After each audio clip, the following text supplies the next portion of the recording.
It's not your condition, it's your decision which makes your destiny.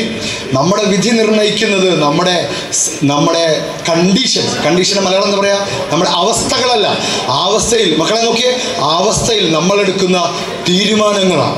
അവസ്ഥ വളരെ പരിതാപകരമായിരിക്കും, പക്ഷെ തീരുമാനം വേറെ ആവണം. പി ടി ഉഷ ആദ്യമായിട്ട് ഓടാൻ നിൽക്കുമ്പോൾ പി ടി ഉഷയുടെ ഇപ്പുറത്തൊക്കെ സായിലെ സ്പോർട്സ് അതോറിറ്റി ഓഫ് ഇന്ത്യയിലെ കുട്ടികൾ ഷൂവും ട്രൗസറും ഒക്കെ ഇട്ടിട്ട് ഇങ്ങനെ നിൽക്കുക, മുടിയൊക്കെ ഇങ്ങനെ കുതിരയുടെ പോലത്തെ സാധനങ്ങൾ ഇങ്ങനെ നിൽക്കുക. പി ടി ഉഷയ്ക്ക് ചെരുപ്പ് പോലുമില്ല, ഒരു പാവാട ജാക്കറ്റ് എന്നൊക്കെ പറയുന്നത് അതിങ്ങനെ കുത്തിയിട്ട് ഈ പി ടി ഉഷ നോക്കിയ അവസ്ഥ എന്തായിരുന്നു. ഇപ്പുറത്ത് ഷൂവും ജാക്കറ്റ് ഒക്കെയുള്ള കുട്ടികൾ ഇപ്പുറത്തൊക്കെ, പക്ഷെ പി ടി ഉഷയുടെ അവസ്ഥ ഒരു സാധാ ബ്ലൗസും പാവാടയിട്ടൊരു കുട്ടി. പക്ഷെ പി ടി ഉഷ പറഞ്ഞതേ, ഞാൻ ഇങ്ങോട്ടും നോക്കിയില്ല എങ്ങോട്ട് നോക്കി, നേരെ നോക്കി. ഫോക്കസ്. നമ്മൾ ചെയ്യാനുള്ള കാര്യം മര്യാദയ്ക്ക് ചെയ്താൽ മതി.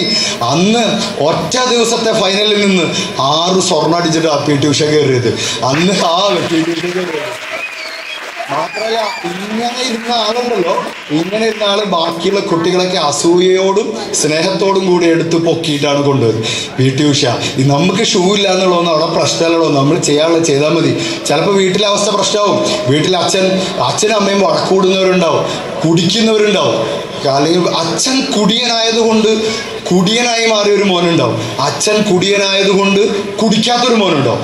അയാൾ പറയും, ഞാൻ കുടിക്കുന്നതിനെതിരെ പ്രവർത്തിക്കുക. എന്താ കാരണം, എൻ്റെ അച്ഛൻ കുടിയനാണ്. അവനതിനെതിരെ പ്രവർത്തിക്കാനുള്ള മോട്ടിവേഷൻ അവിടുന്ന് കിട്ടുന്നത്.